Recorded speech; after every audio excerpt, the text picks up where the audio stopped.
So today we are going to discuss simple linear regression in depth. Okay. Right. So why is it called simple linear regression? Why is it simple and why is it linear? So we have two answer points for this question. So you can say simple, it's because it involves only one y variable and one x variable. Or in other words, you can say the regression model involves only a single response variable and a single regressor variable or independent variable.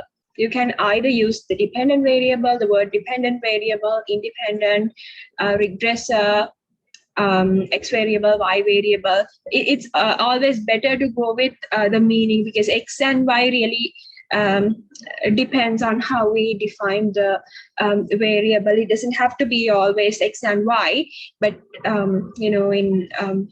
in general terms, y is our dependent variable and x is our independent variable. So why is this called a simple linear regression? First point is simple because it involves only a single y variable and x variable. Linear because the relationship between the independent variable and the dependent variable is linear.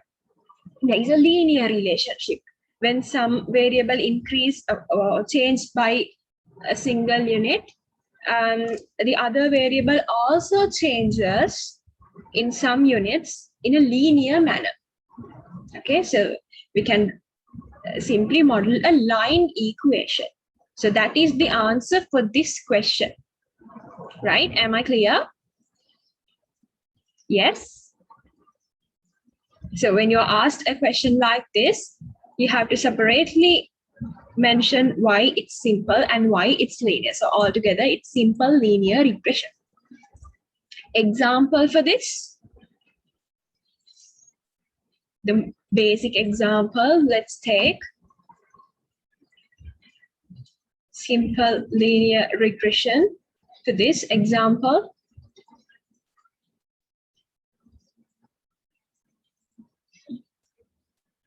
Okay. This is simple, means only one x, one y. These are constants. This is the slope parameter. This is the intercept parameter. This is just a line equation. Okay. This can take any value. This can take any value. Right. This is just an example. Next question. What is nonlinear regression?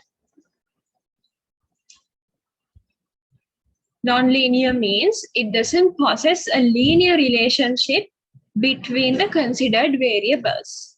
Nonlinear can be simple, can be multiple. It can involve even more than one independent variable, doesn't matter, or it won't involve. So nonlinear regression examples. Nonlinear, we can say y equals m over x. Another example,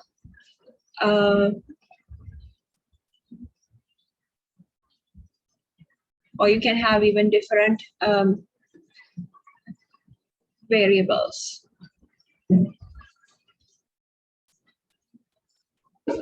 Right? So there's many. You can have exponential, right? So these are some examples for nonlinear. You know, the relationship is between these two are not linear. They're not linear. There are square terms, right? This is a reciprocal term here. Linear means it has to possess this sort of a relationship. Okay, so by looking at an example, you should be able to define whether it is linear or non-linear, simple or multiple. Those are simple cases. And then, what are the advantages of linear regression? The the most basic, and the why we use linear regression over nonlinear, why we try to use linear regression over nonlinear, although it doesn't fit the data much well, because of the simplicity, and it is very easy to interpret. So the advantages of these are advantages, you can say, advantages. You can take notes or either take screenshots, doesn't matter. It's simple to model. It really means possess less computational complexity, right? It has a very little computational complexity over other regression models. I can say easy to interpret. It's more sensible when you interpret a linear model rather than a nonlinear model. It's quite straightforward. That is why what we mean by easy to interpret. Interpretations are very straightforward.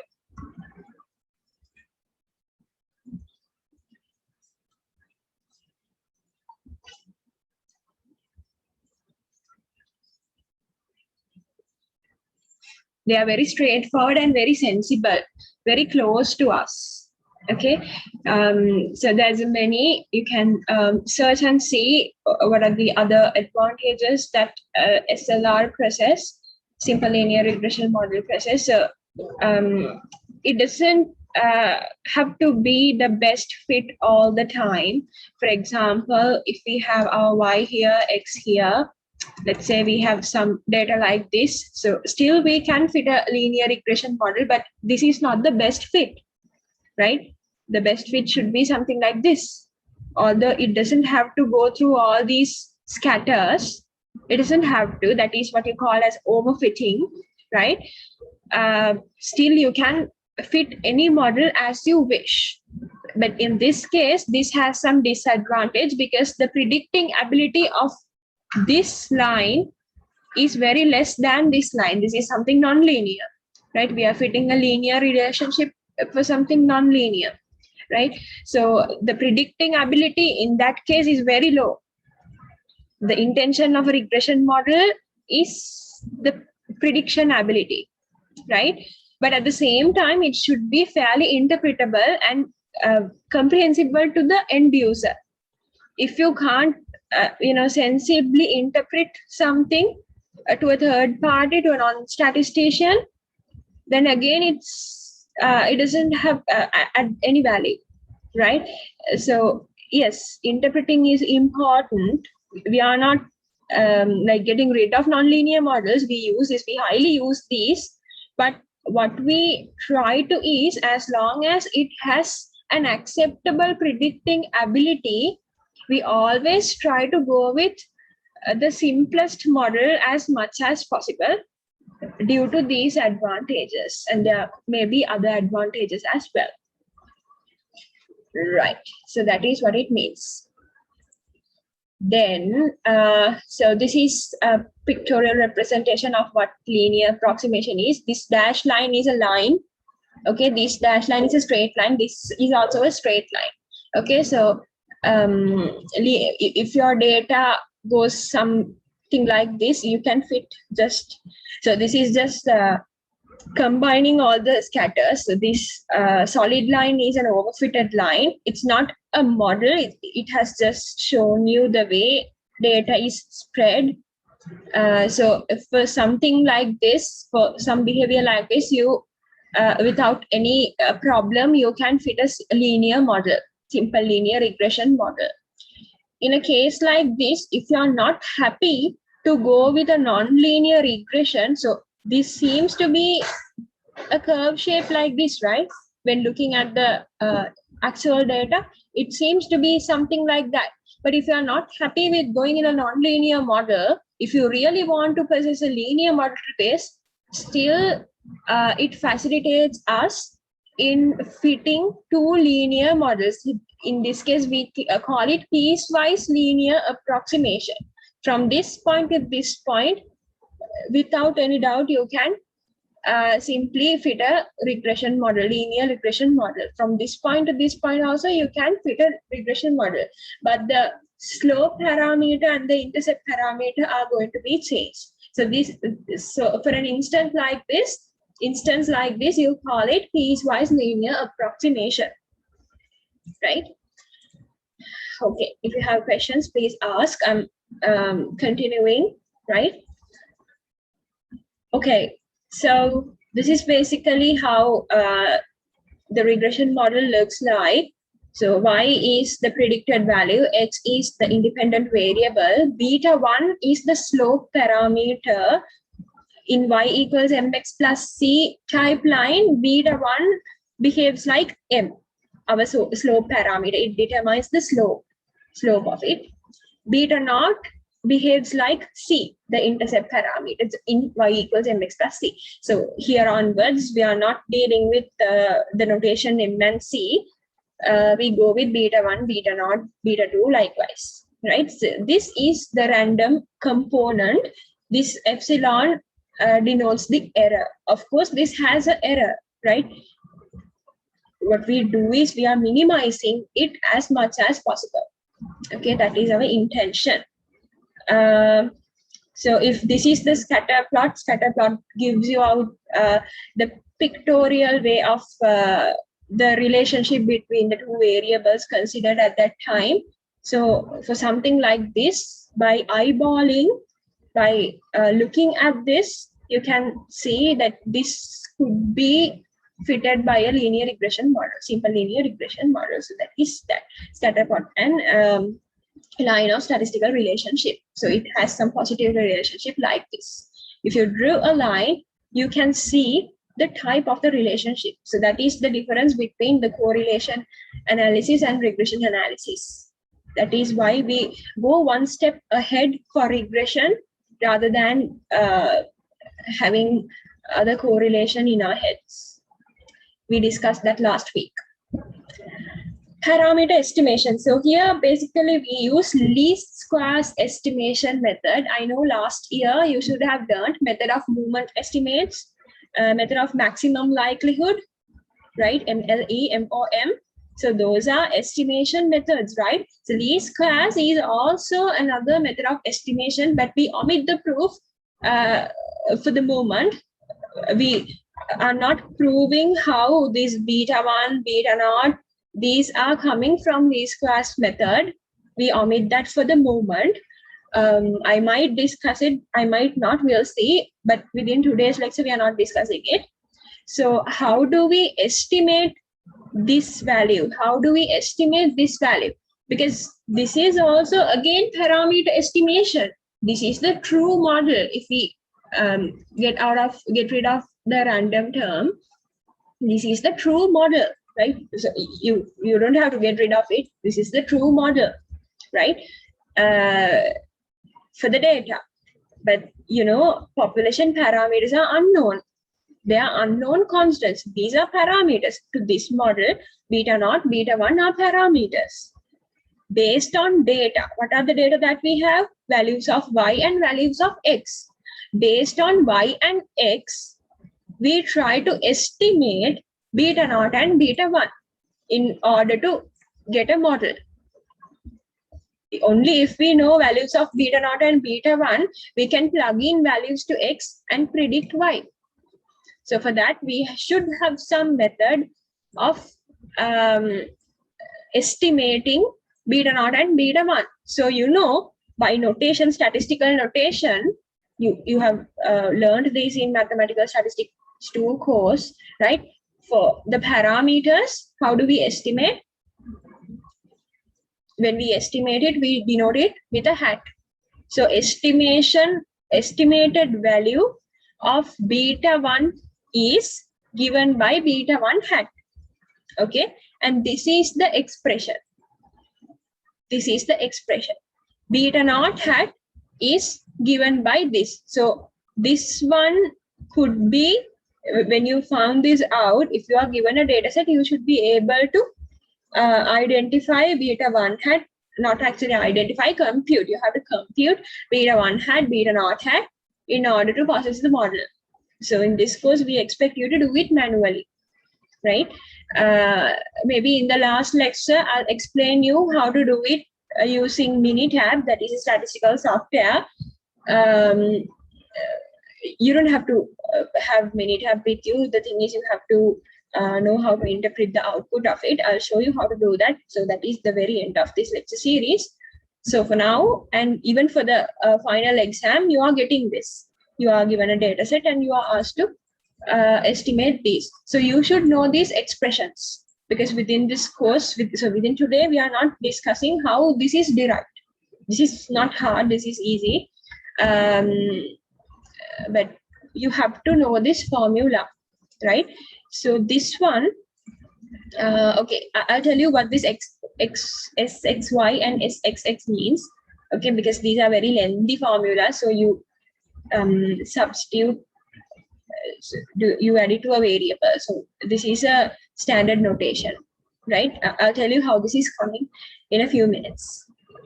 And here, this is the variance term, estimated variance, right? This is not incorporating in the model itself. In the model, we don't have a variance term, but we should have, okay, to check whether the assumptions are violating or not. We have to have the variance term. So this is basically summation of squared errors divided by the corresponding degrees of freedom, that is n-2. So you are expected to know this, right? You are not given these formulas at the exam, you are expected to know this. What is this EI hat? That is the estimated error from the true observation. We are subtracting the estimated value yi minus yi hat. So I'll tell you how that is coming. Okay. We expect our errors to get as minimum as possible. Okay, we say if we take a regression model, yi means we have a lot of observations, right? I goes from 1 to n. N is the sample size, right? Yi is equal to beta naught plus beta 1 xi plus error. So this is the regression model. Here we expect expected value of the error term is equal to 0, right? We discuss this maybe in the next couple of lectures. We assume these error terms to be normally distributed with 0 mean. So expected value is basically the mean, right? We expect our error terms to be distributed normally with mean 0 and some constant variance throughout the process. So we put sigma square, okay? So if we take the expected value of this, expected value both sides.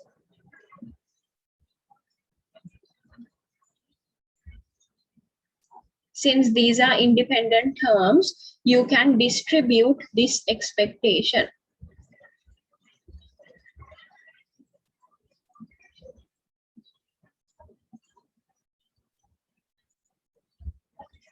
So what you know here is expected value of error, because we expect our error to be 0, right? As closer to 0, expected value, we expect, our expectation, right, is this. So this term is 0, right? When we use least squared estimation method,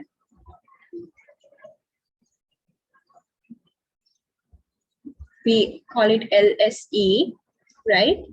When we use least squared estimation method to estimate these beta naught and beta 1, it is known that the estimated values of these are unbiased. That is why we are using the least squared approach to estimate these, right? In an upcoming lecture, you will realize it is going to be the same with the maximum likelihood estimate.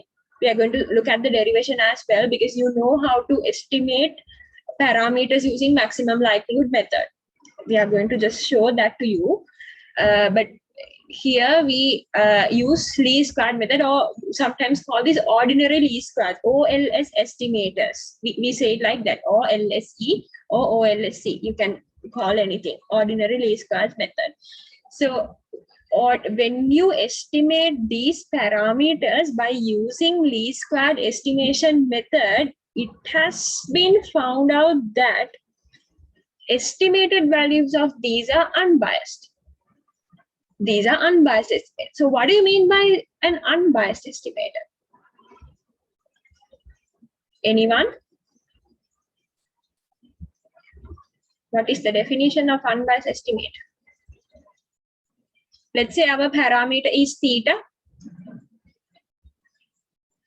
Theta is the parameter. Theta hat is going to be our estimated value, estimator. So if this is unbiased, what do you know about this? What is the relationship between these two? If this is unbiased, anybody? Anybody who wants to try? You can either unmute and speak, or either put it in the chat room.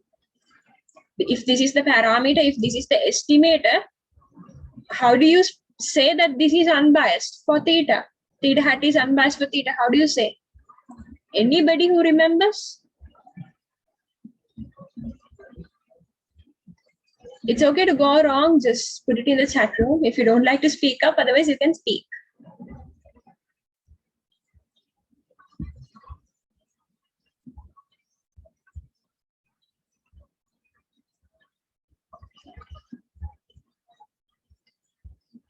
Okay, no volunteer. Okay, so unbiased estimator means if you take the expected value of the estimator, it should be equal to the parameter. Now, can you remember?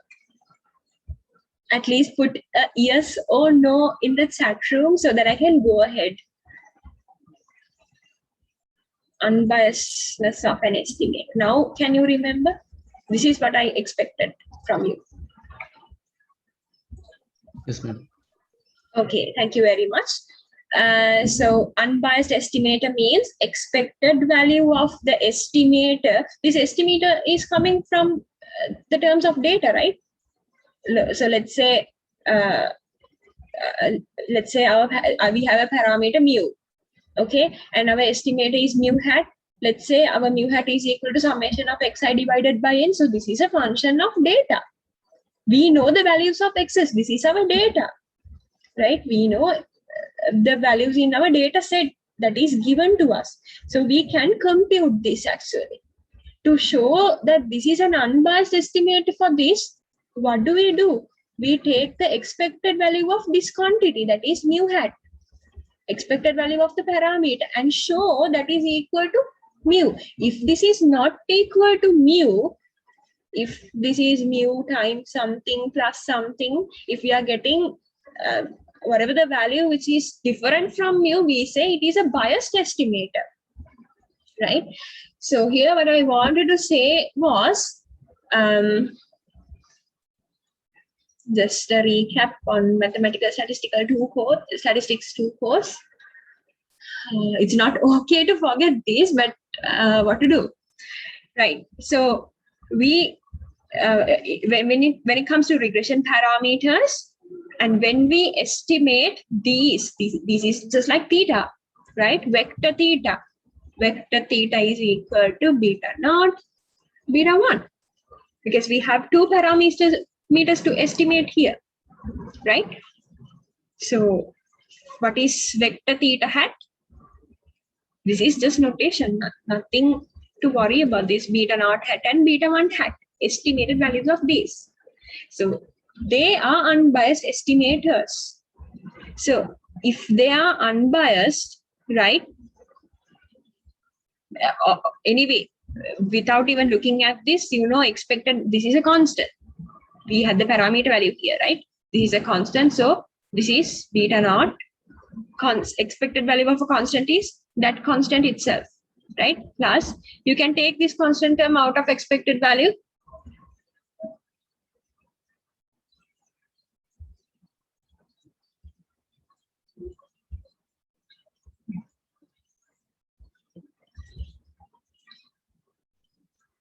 And when you take the estimated, so this is how you write this, estimated value of y is equal to estimated value. Estimated value of beta naught hat plus estimated value of beta 1 hat times xi. Expected value of xi is xi because it's constant for each level, right? Xi is a constant. When we take a regression line to that particular level, we just have one x value. For that particular level, we just have one x value, right? So you can simply say this. So for this, you can actually say this is equal to yi hat. So hat is the fitted value. Yi is the true value. True value, fitted value. True value, fitted value. So this is the fitted value for the observations, right? Predictions. This is the fitted value for the parameter. So we can simply say this. Okay. Even you can use make use of this if you started from somewhere here, right? If you take the expected value of this, you can back transform to this one, right? Because expected value of beta naught hat is equal to beta naught. Expected value of beta 1 hat is equal to beta 1. You don't have to know these derivations, but at the exam, but you should be able to construct these. I'm not asking this for exams, any derivation, but these are pre-taught things. Okay, so it's if you want to get a clear idea rather than by hearting formulas, you have to make sense and know all these. Yeah, so that is that. And this is the formula of estimating this. And if you take the expected value of this by doing some mathematical steps, it should be equal to beta 1 because this is an unbiased estimator for beta 1, right? Least squares method, when we use OLS estimates, this is going to be unbiased. Even when you consider this, if this is unbiased, this is equal to beta 1 when expected value is taken. So what is the expected value of mean response? That is the mean response itself because it's constant. This is a value. This is a value. So this is being equal to beta naught at the end. Right? So that is that. How did we get this? I'll show you that.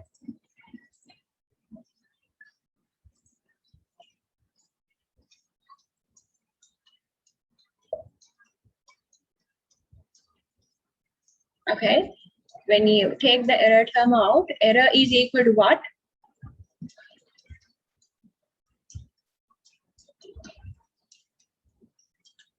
What can we say about this? This is equal to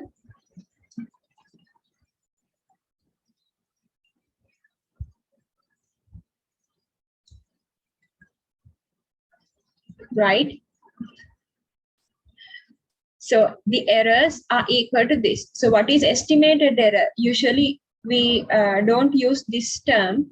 What we use is this. Estimated error is equal to yi minus yi hat. That is true value minus the predicted value.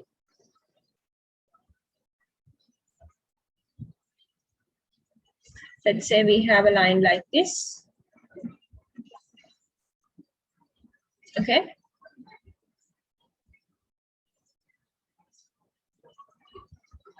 So these are the true values.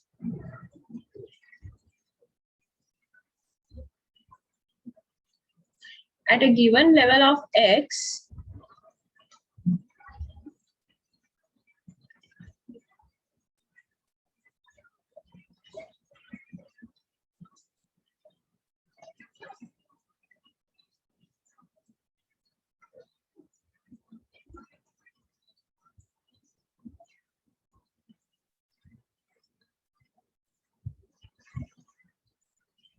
at a given level of x, let's consider this one. This is the estimated value. So here, this is the estimated value of this. This is the estimated value of this. This is the estimated value of this. Okay, these green dots are the estimated values. So estimated values y1 hat. So these are, you have to take y values. Okay, this is y2 hat. That is why we say yi hat. When you consider this x level, this is the true value. This is the yi, y1. This is, I write it in another color. So this one is y1. This one is y2. This is y3. That is what in generally it says yi. Okay, these green ones are the estimated values of these. This one comes here when it is estimated by using this line. So what is the error? Error is the gap between the true value and the estimated value. This is the error. Okay, this is E1. This is E2. This gap is E3. Likewise, the error, estimated error. Value between the true value and the fitted value. That is why it's given by yi minus yi hat. Okay.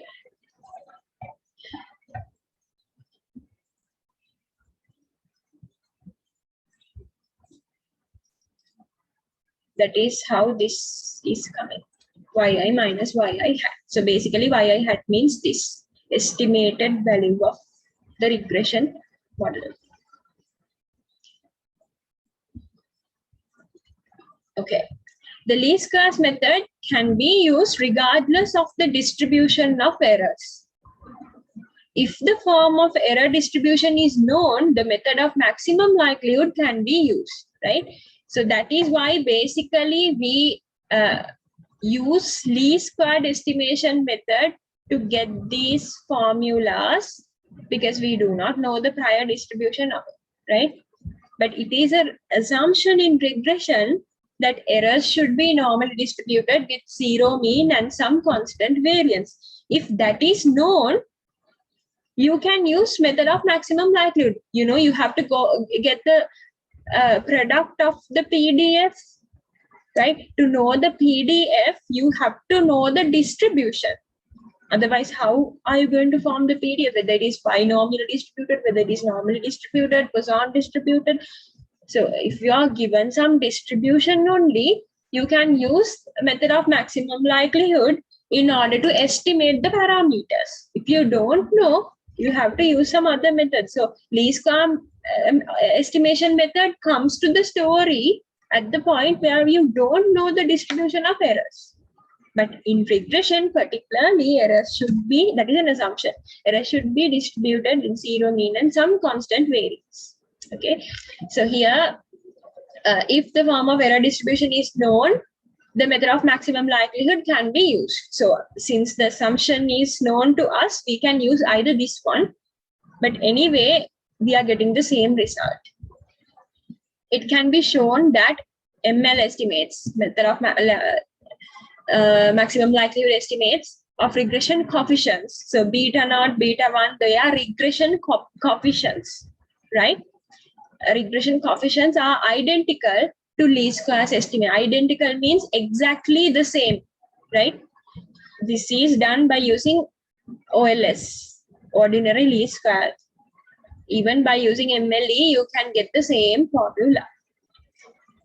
However, this is biased estimator for sigma squared. It says when you estimate the variance by using maximum likelihood estimate, it's going to be a biased estimate for sigma squared. That means expected value of this is not equal to sigma squared, right?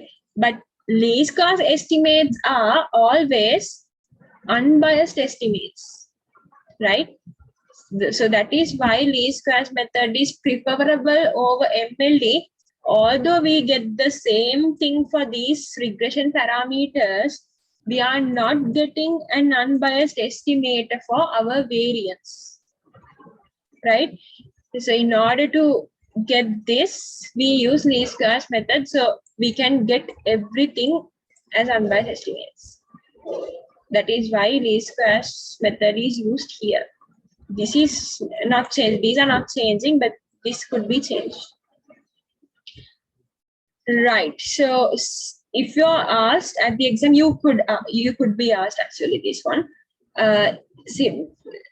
Define a simple linear regression model. It is not enough to say only this. You have to copy paste this entire slide. So if you don't understand this, by heart this. I'm not telling you to by heart, don't by heart, just try to understand this. This is easy. But you have to have all these words. So to get complete marks, you have to copy paste this. It's okay to convert it into your words. It's okay means in the sense you really don't have to by heart this, but the important technical terms must be there because we are marking by looking at those. So if you are asked to define a simple linear regression model, you have to say all these, right? So what is yi? So simple linear regression model is yi equals to beta naught plus beta 1 xi plus epsilon I, where yi is the value of response variable in ith trial. So you don't have to say exactly this. You can say yi is the ith response variable. It's okay to say that, right? You don't have to say it's ith trial. You don't have to use that. What you have to say is the response variable word should be there. Ith should be there. You have to define this I as well. So yi is the value of response variable in the ith trial or ith response variable. Simply you can say that. It is understood. Okay. Beta naught and beta 1 are parameters, or either you can say they are the regression coefficients. Okay, that is another name given to this. So you can make a note. Beta naught, beta 1 are regression coefficients. You could be questioned in that term as well. I think I had that term included somewhere here.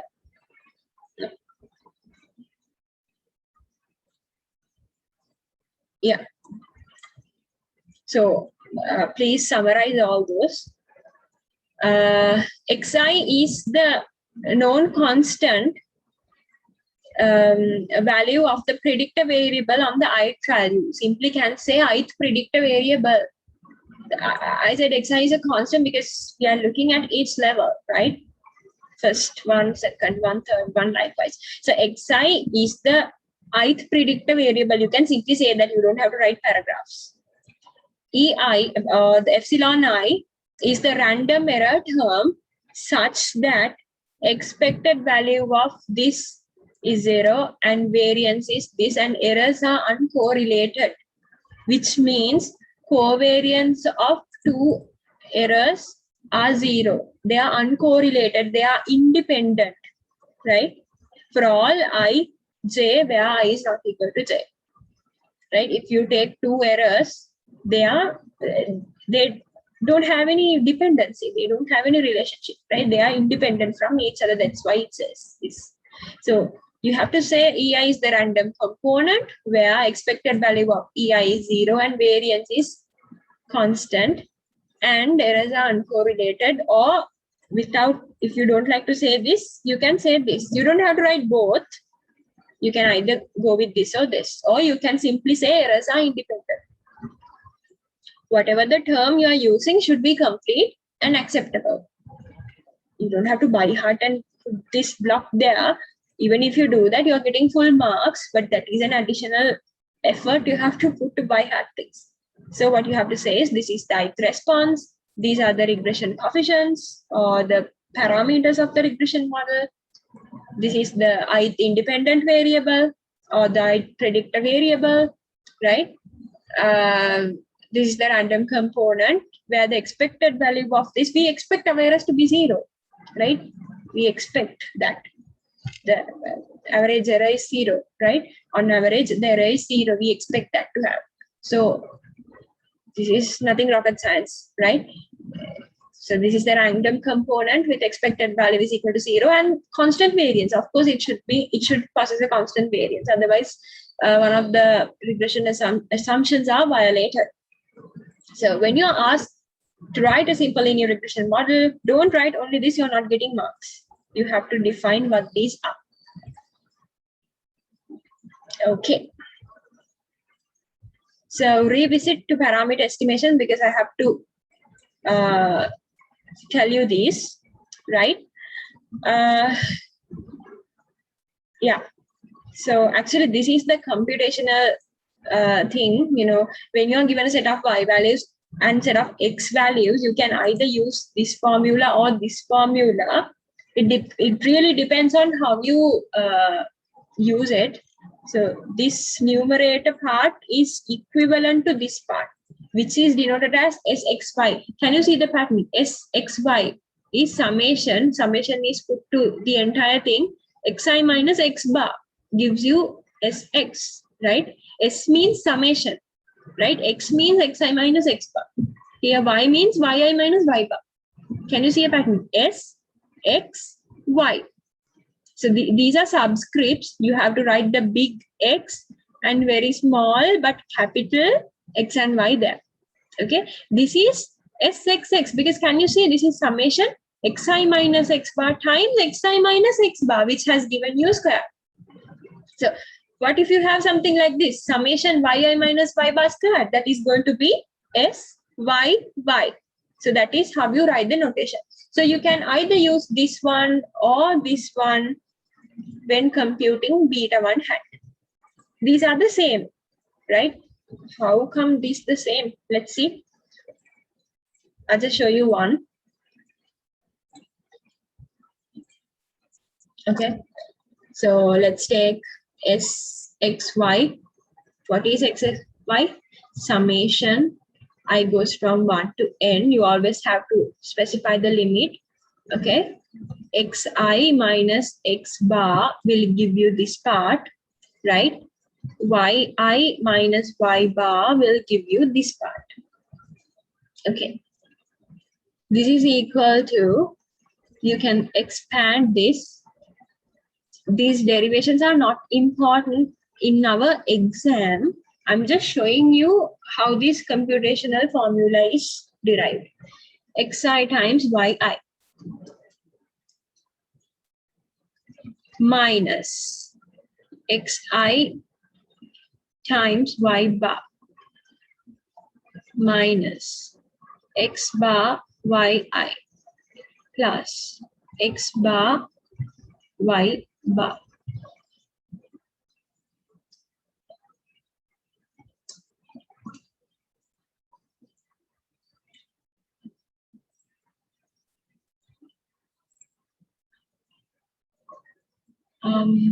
Where is that?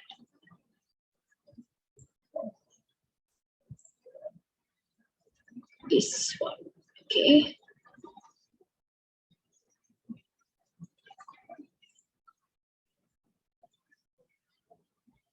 That's my whiteboard.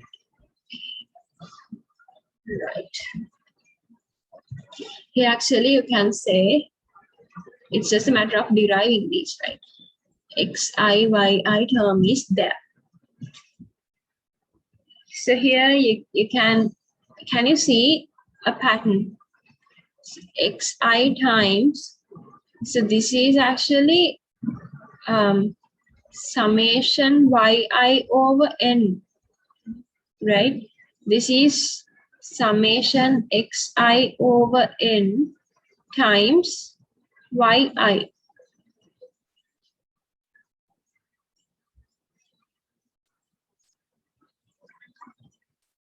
Okay, so there you have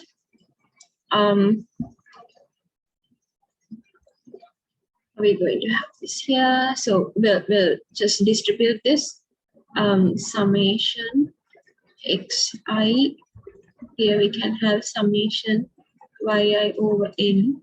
I'm just expanding this summation, this one, Xi over n times summation yi.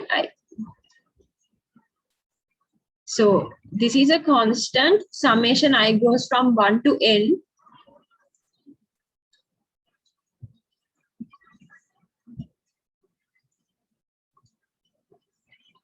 Okay. So you have n number of these. You don't have any I terms here. So it's going to be n times x bar y bar. Right? So here how are you going to handle this? Summation I goes from 1 to n xi yi. I'm going to write these in terms of x bars and y bars. So what I'm going to do is I multiply this. This is just a technique, right? Multiply this by n, divided by n. Multiplied by n, divided by n. I didn't make any harm to this. Okay. This is going to be n times, you take this n here. Summation xi over n gives you x bar. Summation yi over n gives you y bar.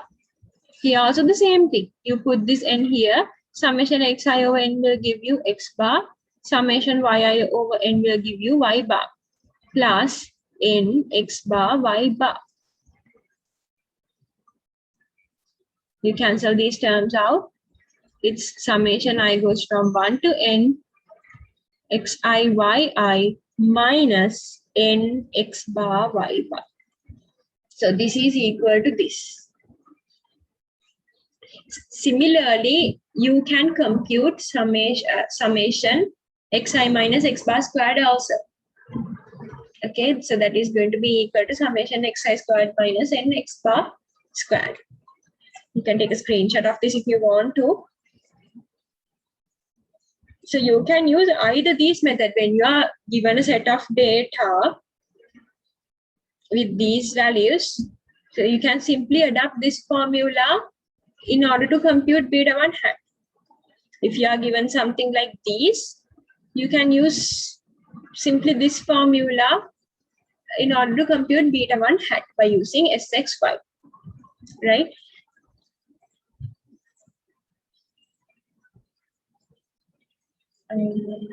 This one. So that is how I showed this one is equal to this one basically. Okay. If you find out this one, so you can plug in the value here. You know this, you have to compute this by using the data set and compute this one. So I'll give you a small, before that, features of the model. So this is constant, this is random error. So, you know, the type of this is equal to type of this and type of this. So error actually varies with the response variable. Error is the gap between the predicted value and the response. So here the yi is a random variable. This is a constant, right? Expected value of yi is equal to this. I think I did this with you. Variance of yi is equal to sigma squared y, because the variance of this is also equal to sigma squared. So variance of this should be equal to variance of this. Variance of a constant is 0, right? See, the error variance is this. When you take the random error, variance is this. So the behavior is the same with yi. By 1 and 2, the responses yi given xi, when you are given the level of x, right, the yi comes from the probability distribution with mean this and variance this. These are just important features of the model. We discussed this before. Errors are assumed to be uncorrelated. Same thing repeated once again. This implies that responses are uncorrelated. So whatever the behavior you have in the random error term, this is a random, since this is a random variable, this is also a random variable, it's a random error. Okay. So whatever the behavior that you find here, it should apply here as well, because this changes with this, right? We are computing all this for a single level of x. So x is fixed. We fix the level for a single level. We are handling with this. So errors are assumed to be uncorrelated. this implies responses are uncorrelated. Errors are independent, responses are independent, right? So meaning of regression parameters, yi is equal to this. So expected value of yi given the level of x is equal to this, because it's simply you're taking the expected value here, expected value of here. When you distribute the expected value of error is going to be 0. Expected value of error is 0, right? So it's simply this one. This is what you call yi hat. Beta 1 indicates the change in mean of y per unit increase of x. So this is the interpretation of this regression coefficient. When we are done with a model, we always interpret our model. Okay, what is the meaning of beta 1? It is basically the slope parameter. It shows the slope of the regression line. It shows the slope of the fitted line. Okay, what does it mean? When you increase x by 1 unit, the average of y, the mean of y, it's not the y, okay, it's the expected value of y. So expected value of y or the mean of y changes in beta 1 units. How do you interpret this one? I won't use y here. I might use w is equal to m. No, I would say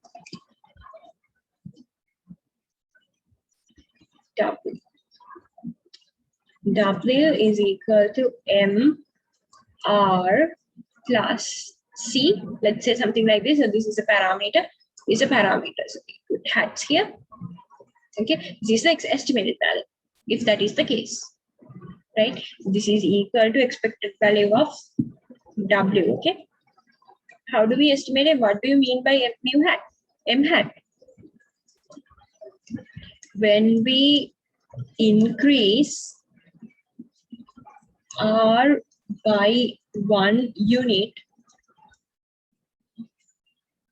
expected value of w is, you can either use increase or decrease by the direction here. If it is negative, it is decreasing. If it is positive, it is increasing, right? So I'll use the word change here by m units. That is the meaning of slope, right? If this is w, if this is r, if you have something like this, if we increase r by 1 unit, so let's say this is 1, this is 2. If we are going from here to here, slope means what? This is increasing by m units. Slope is this, no? This gap, no? This divided by this. So if we increase this unit by r by 1 unit to go from here to here, expected value of this is increased by m units.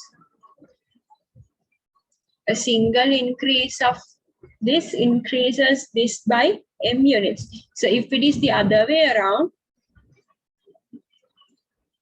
let's say we have a regression line like this, a decreasing one. When we increase r by 1 unit, let's say this is 5, this is 6. So the gap between 5 and 6 is 1, right? When we increase r by 1 unit, this comes from here to here, right? So the w hat comes from here to here. So we have a negative slope here actually. The value of this is negative. In that case, when we increase r by 1 unit, W hat decreases by m units.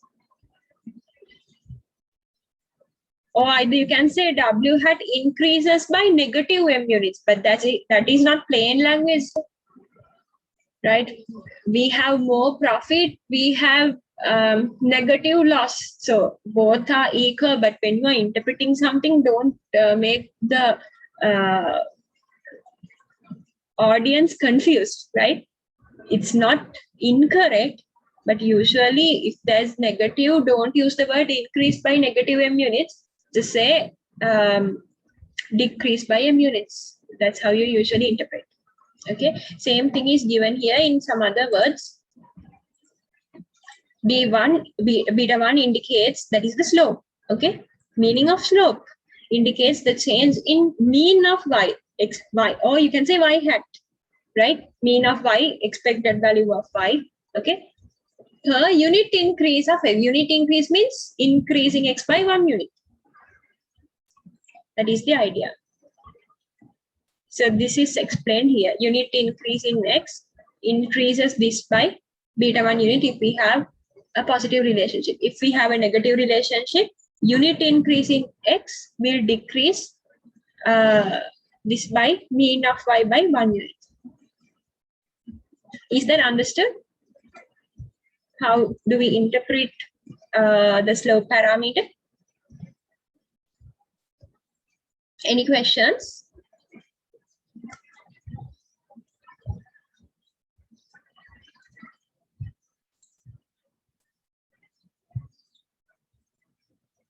Anything that I have to explain once again?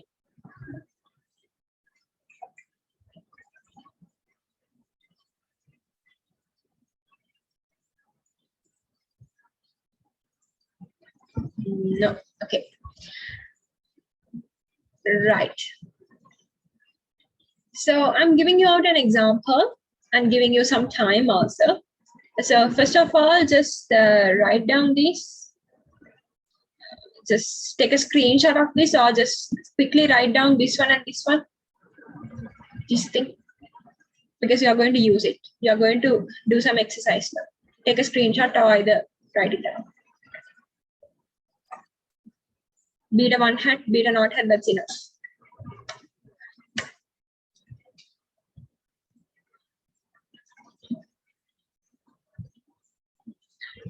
Then I'm giving you an activity. Okay, I'll guide you in this, but you have to come up with answers, right? I'll explain this to you first. So if you are given a question like this, you have 10, so your sample size is 10 here, you have 10 observations and you have read some x values and some y values. You are asked to fit a regression model to this.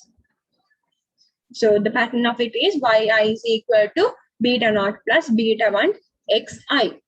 That is what you are going to do. So you are supposed to find beta naught and beta 1 in that sense. So before that, I'll explain this to you. A substance used in biological and medical research is shipped by air freight to users in cartons of 1,000 ampules. Ampules is this. I just commented the meaning to you. A small selected glass capsule containing a liquid, especially for measured quantity, ready for injecting. So when you are given vaccines, those small vaccine bottles that are coming, so those are called ampules. Okay, new word. So this is a collective noun. Cartons of 1,000 ampules. So you have 1,000 ampules. This is the size of the population, right? The data below involving 10 shipments were collected on the number of times the carton was transferred from one air freight to another over shipment route X. So this is a variable. This is the shipment route. Okay. So a number of times carton was transferred in a particular shipment route is X. So this is a number of times our X variable. And the number of ampules found to be broken upon the arrival is Y. So depending on the number of transfers, how the ampule bottles get broken changes. But we don't know how. We have to model and see. Right? If we have more number of transfers, are we having more broken bottles?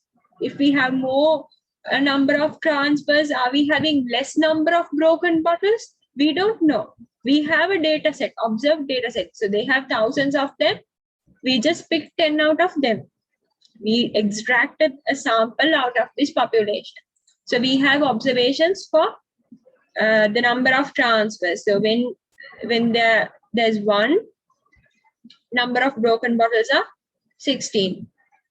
When there's no transfer from one air freight to another, if it is direct flight, so transferring means transferring from one air freight to another air freight, right?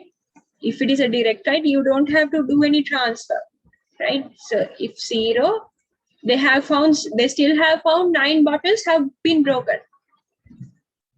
If it is transferred 2 times, you can see 17 bottles have been broken. Likewise, you have a particular data set.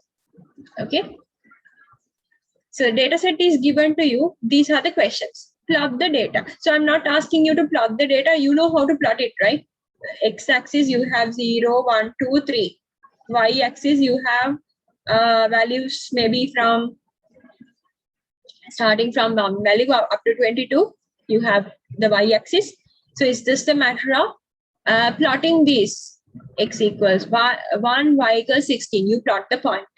X equals 0, Y equals 9. You plot the point. Likewise, you have to have a scatter plot. That is what it meant by this question. And by using software, I did it for you. So when number of transfers is 0, I have these observations. This, and this. When number of transfers is equal to 1, I have these observations. When it is equal to 2, I have these observations. When it is equal to 3, I have this observation. So seemingly, when we keep on increasing the number of transfers, it would possess more broken ampules, more broken bottles, right?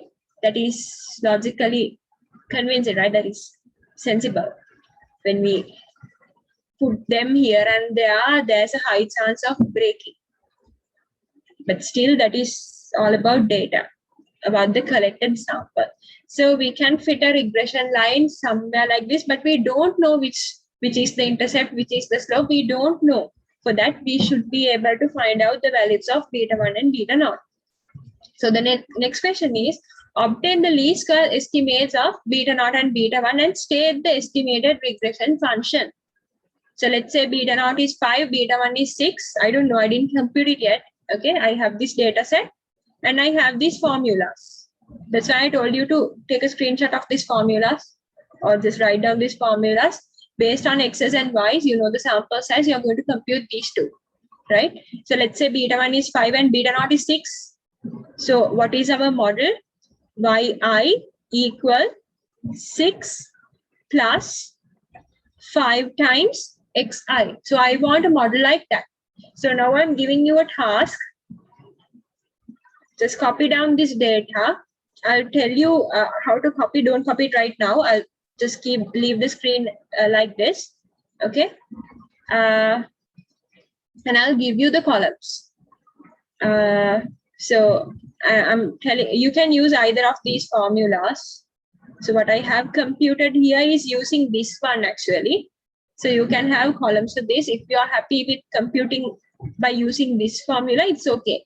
Just have a column of X's, have a column of Y's. Then you can compute X bar, you can compute Y bar, right? Have a column for Xi squared. If you know the X's, you know how to square it and take, right? So have a separate column for this. So likewise, you don't have to have a column for this. If you compute this one, it's the complete square of this. So either using this formula or using this formula, doesn't matter. What I have done in my slide is by using this formula. So you have my slides with you. Just construct this table. So that is given to you. This table. So y, x, xi minus x bar, yi minus x bar. So x is this value actually. Sxy is this value. So in order to compute this, what you have to do is 0 times this will give you this. this times this will give you this. So likewise, you compute this table, and based on this, you have to compute the values of beta 1 hat and beta naught hat. Can you do that for me? So I have done this for you now using xxx and sxy. I want you to get values for beta naught hat and beta 1 hat by using this formula.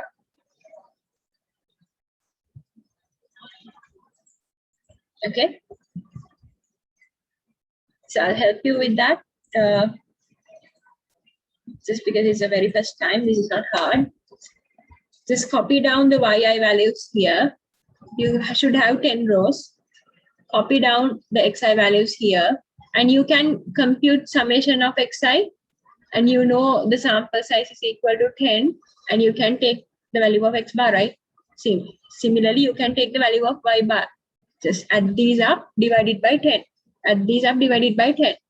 And have a column to xi squared. So if you have value a here, it should be a squared. If you have value b here, it should be b squared. Likewise, have a column to these as well. Right? So have separate columns, then you won't go wrong. I want a value for beta 1 hat, and I want a value for beta naught hat. Quickly do it by using that formula, the first formula. I'll give you time for that.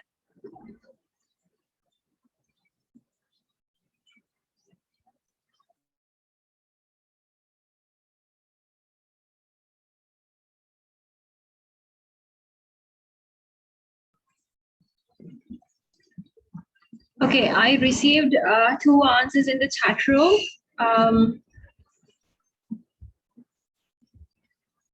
Yes, both answers are correct. I think you all are approaching answers now. Very good. I'm so happy. So the answer is, okay, I'll just show you my computation. So you don't have to use R. I just used R here. Don't worry, you're not getting these things. So you have to get used to your scientific calculator, because you're not going to use any software in your final exam. Just get used to your scientific calculator. So you have done the calculations correctly. Let me show you what I did. Yeah. I use my favorite software for this. So don't take screenshots or anything. You don't have to. If you like, you can, but you don't have to. Even the special degree students, you might be doing this in a couple of weeks. So I just defined all the values of y that I have in this y values and x values. So I compiled that. Then I computed x bar. What is x bar? The mean of these values. And computed y bar. And my sample size is 10. And for beta 1, I just got the summation of xi times yi minus n times x bar y bar. So I told you to use this formula for computations, divided by summation xi squared minus n times x bar squared. So I put that there. And beta 1, that is beta 1, and I put this value here, y bar minus beta 1 x bar, and just printed out these. So if you got beta naught is equal to 10.2 and beta 1 is equal to 4, your answer is correct. So by using R, you don't have to do any of these. It's just a matter of, so this is something extra. This is out of syllabus. Okay, if you know Y, if you know X, you can simply write this code line and you can take a summary. You don't have to do any of these. You just have the intercept parameter and the slope parameter. So what is multiplied with x is the slope parameter. Anyway, you're getting 10.2 and 4. So don't worry about this. This is how I did. Yeah. So obtain the least squares estimates of these. So beta naught is equal to beta naught is equal to 10.2. Beta 1 is equal to 4. So let me write that.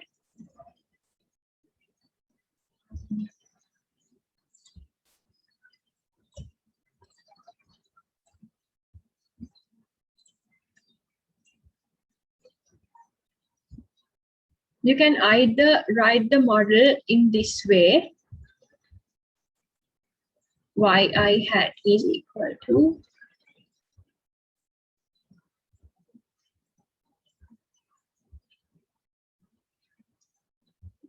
just because in the question itself, they have given you that this is xi and this is yi. They have given you the number of times the cartoon was transferred is equal to x, the number of ampules found to be broken as y. You can use this notation x and y in this question. But if you're not given this one in the question, besides these two, if you got the question, you have to first specify x is equal to number of times cartoon transferred from blah blah blah up to this one, and y is equal to, let x denote this, let y denote number of amplitudes found to be broken upon arrival. So the model is yi is equal to that model, and you have to mention what I is because that's not given in the question. So that is the complete way of representing. If x and y is not defined for you, you have to define it yourself. Either you can write the paragraph here, number of times this is transferred, number of times this is broken, but when you are giving out a model, you have to give it in a readable way. So you can say yi is equal to ith ampule which is broken upon transferred. You can say xi is the ith number of time that the ampules are transferred. So something like that.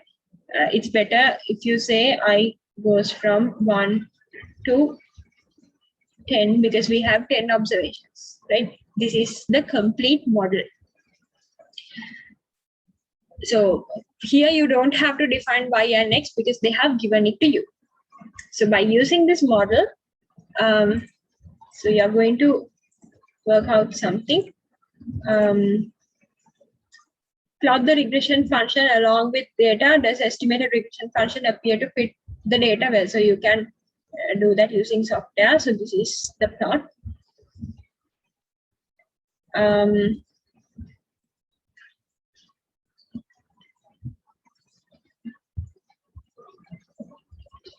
Okay, so yeah, the slope is 4 and it's going somewhere closer to 10. I know it's going somewhere down there, but although it is 10.2, doesn't matter. This is what R gives us.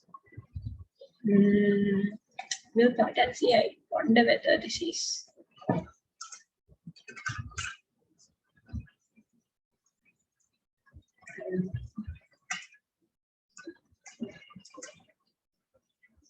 Yes, that really depends on how you. That's okay. Yeah, so this is the plot you're getting, and does it fit well? Yeah, you can say either yes or no. If you say yes, it's yes. If you say no, you have to give reasons. So it fits well, right? Obtain a point estimate of the expected number of broken ampules when one transfer is made. What does this mean? Can somebody answer this question in the chat room? What does this mean?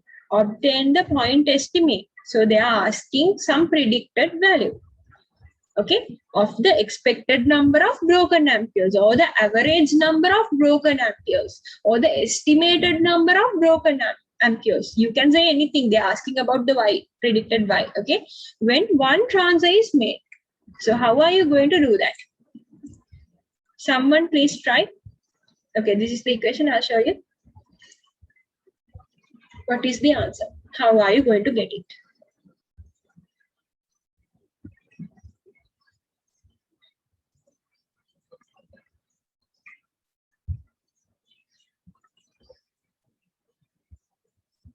So somebody can express like this way, or you can say something like this, right? Both are correct.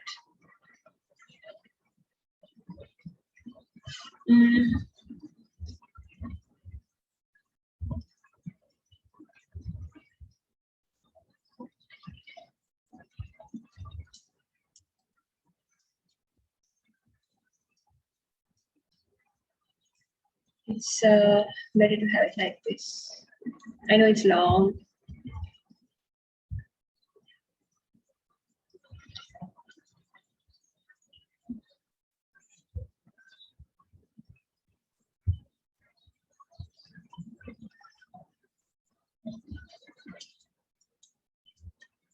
Both ways are correct. When you ask to write the fitted model, both ways are correct.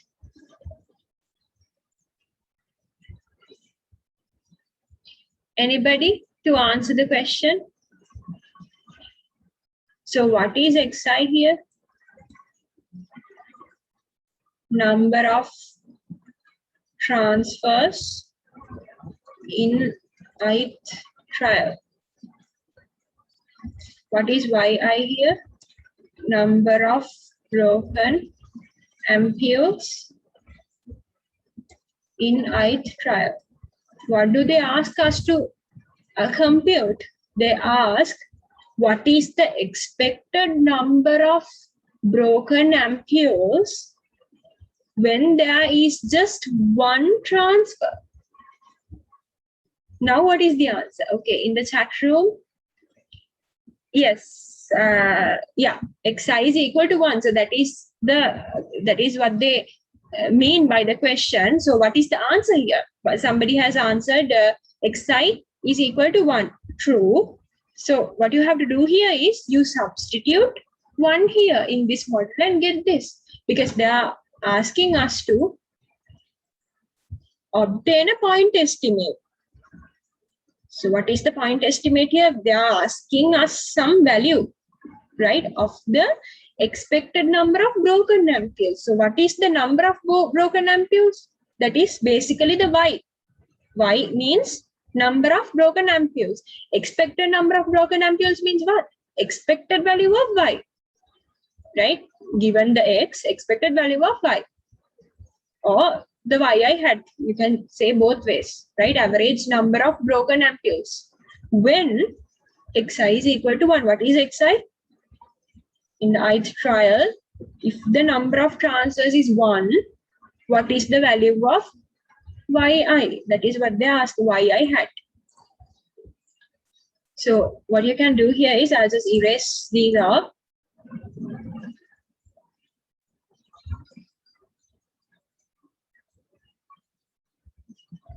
All that you have to do is very simple mathematics. It's just a matter of understanding what they're asking. 10.2 plus 4 times 1. So this is 4, 14.2. What does this mean? You have to always give the interpretation. On average,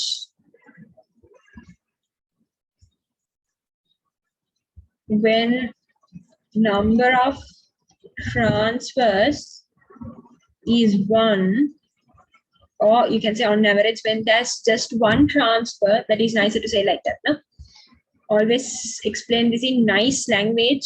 Don't use technical terms here. On average, because interpretation always should be in plain language. Otherwise, you're not getting marks. On average, when there is a single transfer, it's nice to say like this. Transfer, or you can say when there's one transfer. So we say on average here, so you don't have to repeat it, right? Estimated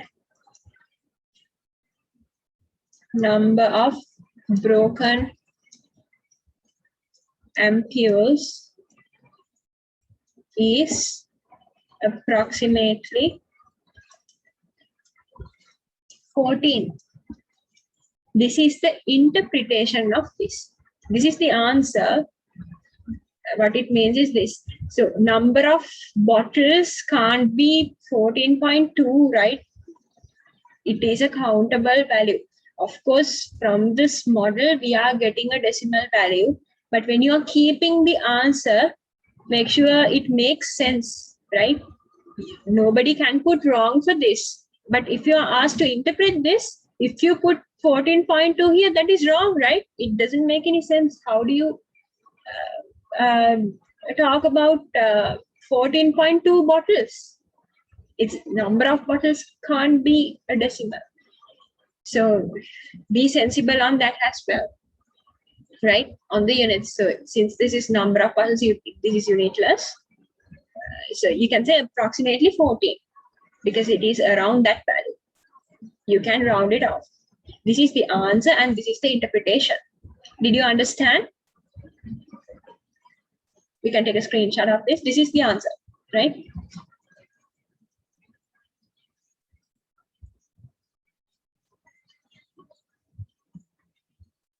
Okay, next question. Estimate the increase in the expected number of amperes broken when there are two transfers as compared to one transfer. Now do this for me. You have to just understand the question and do this. Give an answer to this. I'll give you time.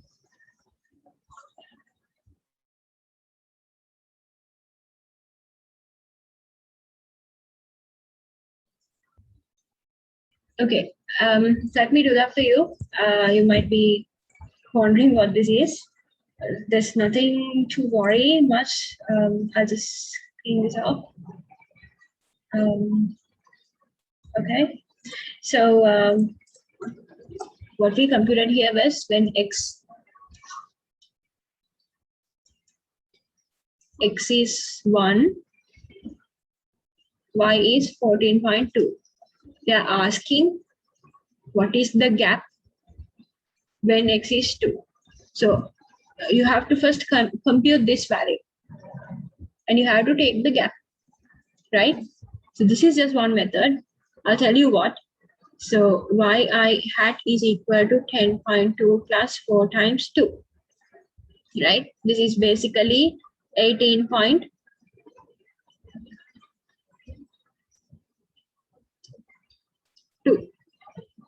Okay, so this is 18.2. So the answer for the question is y1 hat minus y2 hat, absolute value of that. So that is basically 4. So when you increase the number of transfers from one unit, you increase the number of broken amperes by 4 units. So when this is what they are asking. But if you really think about the interpretation of these regression parameters, do you have to compute this? Do you have to compute this and take the difference? No, what you have to do is just stick to this. It's the same as this. What is the meaning of this parameter? If you increase x by 1 unit, y hat is increased by this number of units. So this is the basic idea behind the slope parameter. This is the slope. This is the intercept.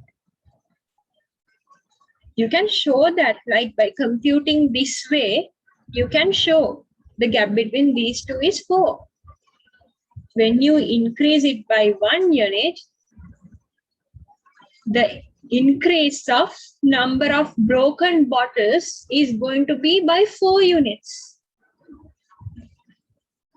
Did you understand the concept now? So before directly giving you to interpret the regression coefficients, I implied that to you by an example. That is what I did. So the method that you should calculate this is take this one, substitute 1, take the answer, substitute 2, get the answer and get the difference. That is the answer. Answer is this. Yes, you can say that. But whoever the person it is who is thinking one step ahead, if he or she realize, okay, this is asking about a unit increase of x. You don't have to do any of these. Just look at the slope parameter and tell it is going to be increased by 4 units. Did you understand, or did I confuse you? Do you want me to explain it once again? Please confirm that. This is the question. I'll show you the question first. This is the question. Estimate the increase in the expected number of amperes, right? When there are 2 transfers as compared to 1 transfer. Is this clear?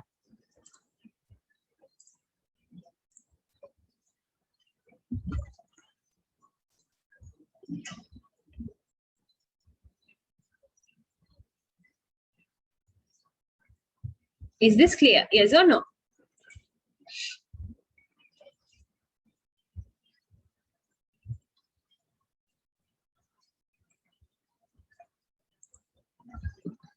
If not, please tell me. I can explain you once again. Is this clear?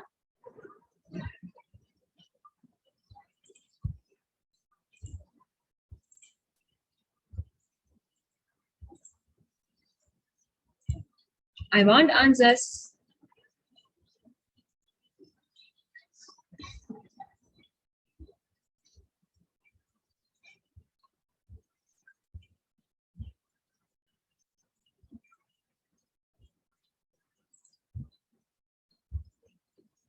Can you hear me? Is this clear? Yes, madam.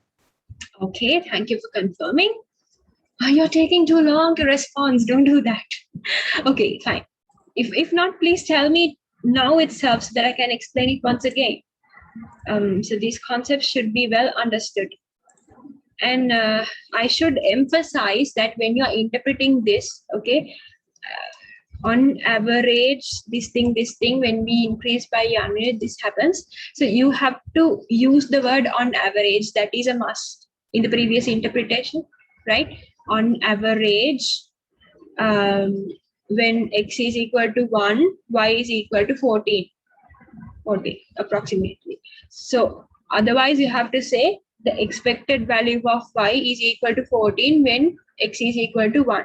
So you have to use either of this, on average or expected value, or you have to say the estimated value of y, because we are not predicting y directly. We are predicting the expected value of y, or we are predicting the estimation of y.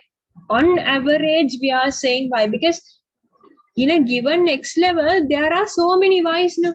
In a given next level, there are so many y's. So you cannot predict just one y. You are predicting this one. Okay. So it gives you the average of this entire block. So it is incorrect to say when x is equal to 1, y is equal to 14.2. It is incorrect to say that. You have to say when x is equal to 1, expected value of y is equal to 14.2. Or you can say when x is equal to 1, estimated value of y is equal to 14.2. Or you can say when x is equal to 1, average y is equal to 14.2. So make sure you don't purely say y is equal to this. You have to use either the word average or estimate or expected value. So average and expected value are similar things, right? Expectation is equal to the average. So make sure you do that. And when, interpreting this. And if you are asked to interpret the regression coefficients, how do you do that? 10.24.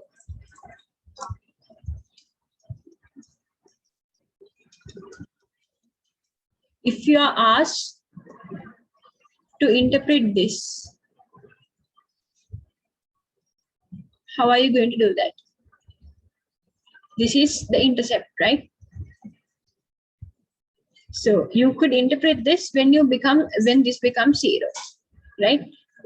This is becoming 0 means what? You have to give it in plain language. You can't use x and y terms here when you are interpreting the intercept. So usually you don't write it like this. You write beta naught. because this is beta naught hat, this is beta 1 hat. When you ask to interpret beta naught hat, just write this down. You can say when into this problem context, okay? When there is no transfer between air freights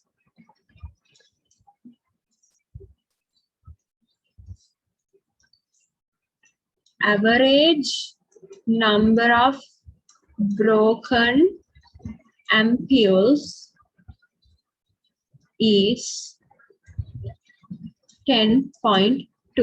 You have to make this 0 for this to be equal to this, right? So when you are asked to interpret this one, you have to give the problem context. You cannot say when xi is 0, average yi is equal to 10.2. No, you cannot say that. That is not an interpretation, right? That is the general way of saying that. But when you are asked to give the interpretation, you have to stick to the problem context. That is a must. If you are asked to interpret beta 1 hat, how are you going to interpret this one? Unit increase in number of transfers between air freight will increase number, not the number, average number of broken ampules by 4 units. Please take a screenshot of this, and this word is must. This word is a must. So in here, 0 transfers or no transfers. This word is a must. If you are asked to interpret the regression coefficients, you are doing this. So these are regression coefficients.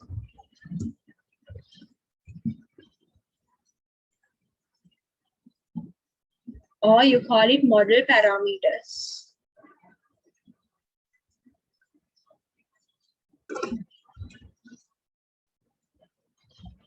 Take a screenshot and practice how to write this. So this is for this problem. If it is another problem, you have to go in that problem context. Always give sensible answers. So for example, let's say here you have number of cigarettes. Here you have lung capacity, something like that. Okay. And here assume you have negative 10.2. It's a possibility, right? So when you make this 0, lung capacity is becoming negative. So that is a non-sensible value. Yeah, lung capacity, it should be something positive, right? The capacity that the lungs can have oxygen, so something like that. So it should be in terms of, let's say, cubic centimeters or something like that. Lung capacity, it's a capacity, it's a volume. Okay. Or maybe in milliliters or something, whatever the measurement it is used to measure lung capacity. So it's a measurement, it's a capacity, it cannot be negative. So if you let this become 0, this is becoming negative. Yes, still you can say when you are interpreting beta naught hat, when a person does not smoke a single cigarette, so that means number of cigarettes that he smokes is 0. This becomes 0. The average lung capacity is equal to negative 10.2 milliliters or something. And you have to say this is a non-sensible value. You have to say that the regression model gives us that We have to accept that. But when you are interpreting, you have to realize a lung capacity cannot be negative. Okay, so you have to, within brackets or in the other sentence, or you have to mention it's a non-sensible value if it is non-sensible, right? So you have to, so that is common sense. Common sense, the thing is, don't keep it in your heart, don't keep it in your mind, just express it when you're writing. Okay, so residuals are just the errors. It's a similar word for errors. Residual is equal to errors. If you don't know the word, just remember that. The ith residual or the ith error term is the difference between the observed value yi and the corresponding fitted value. So yi minus yi hat gives you the residual, right? This residual is denoted by ei. So here they have given, if this is the observed value, true value, if this is the expected value or the predicted value, right, fitted value, all those names are there. The gap between these two is the error. So this becomes positive when observed value is greater than predicted value, because we always take this as yi minus yi hat. So this minus this will give you positive error. If this is down the line, yi minus yi hat will give you a negative error, because this is less than this point. Okay, so you know that this errors could be either positive or negative, right? It's acceptable. Always take it in this order, yi minus yi hat. Although it is the gap, when taking the error, follow this formula so that you can incorporate positives and negatives appropriately. By taking error term to be the difference between yi minus yi and yi hat, there's a couple of properties of a fitted regression line, so we are not expecting you to derive these. So in a fitted regression line, this happens. The sum of residuals is equal to 0. I told you this can have, it should have actually positive and negative errors. So when you add all these positives, when you add all these negatives and take the complete summation with the sign, it says summation of errors is equal to 0. Okay, so there is a proof. Proof is omitted for this course. It's a very simple proof. Okay, and of course we are fitting the regression line in a way that summation of error squared is a minimum. We cannot let this 0. Okay, when error is squared, you are taking you are having all positive values, because errors can take both negative and positive values.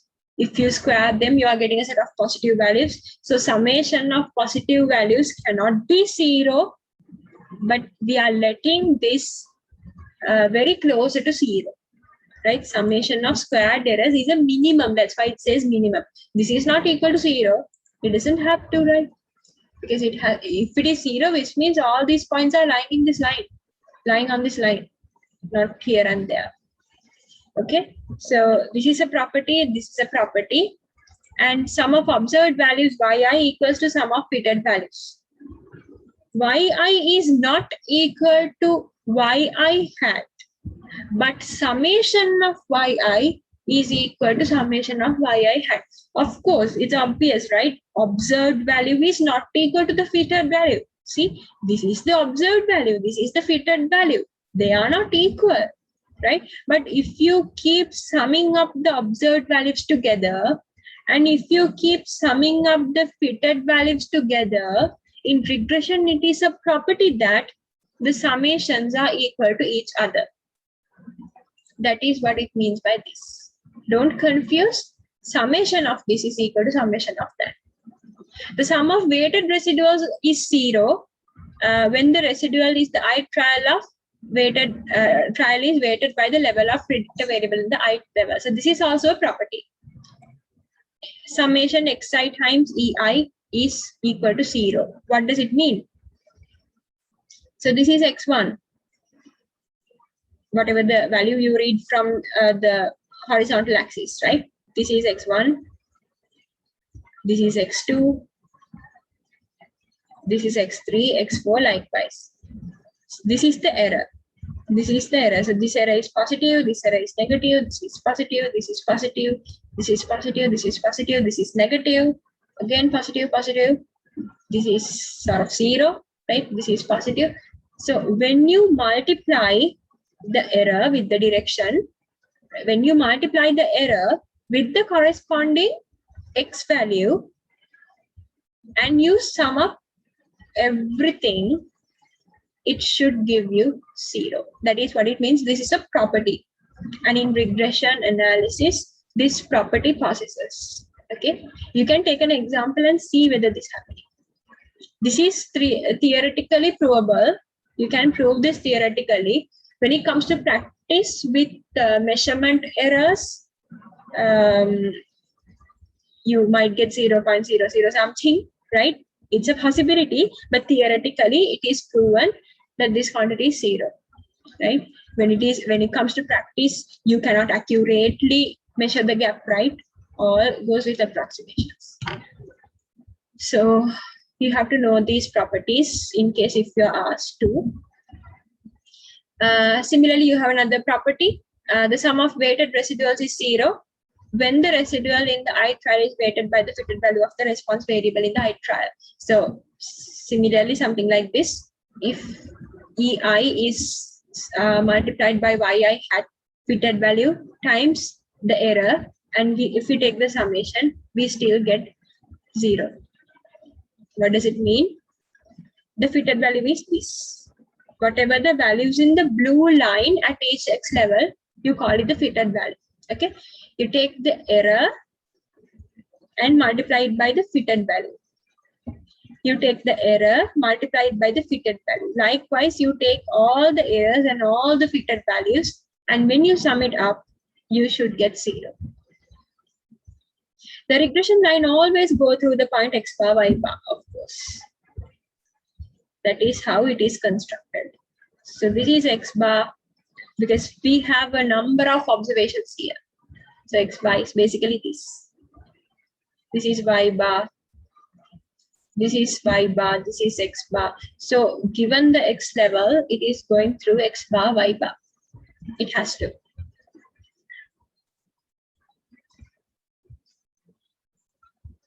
Okay. So here point estimator for sigma squared. The estimator for the variance of the error term sigma squared is given by this. So estimated value for the variance is basically the mean squared error. It could be given by this formula. We'll discuss this later when we come to ANOVA. This is squared sums of errors divided by the degrees of freedom. So squared sum of errors means what? What is the error? Yi minus Yi hat. We discuss error is Yi minus Yi hat, the gap between the true value and the fitted value. That is basically the error, right? So squared sum of error. We take the error and we square it, okay? And we take the summation. Squared sums of error. And when we divide it by corresponding degrees of freedom, it gives you the mean squared error.